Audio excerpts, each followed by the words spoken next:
Hi, it's Heidi at Grow House. Getting excited for the season. We've got boatloads of pansies waiting to go to your home. We are currently deadheading some of the flower blossoms off of them, which is something you want to do on pansies. They love deadheading, and you can see sort of that green patch behind me.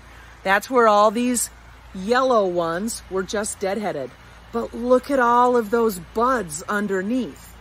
And it reminds me that many times gardeners will select plants in a greenhouse based on the color on top.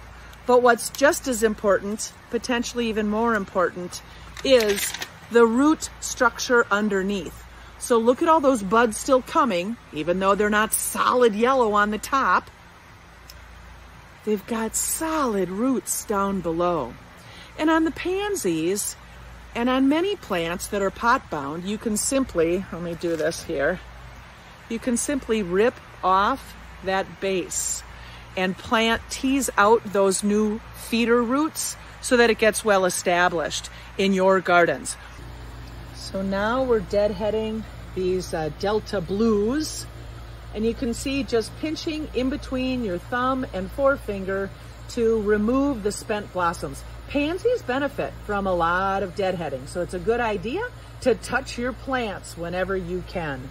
This particular one is faceless, if you will, doesn't have a blotch. Sometimes it's also called clear, and some people like their pansies without a face. And then here's a Delta Blue with a blotch or a face. It's really personal preference on what you're thinking of. See some of the yellow with a face there too. Pansies can take a frost, and we know we're gonna have some coming up. So come on into Grow House and we'll teach you other tips of what you should look for in your plants.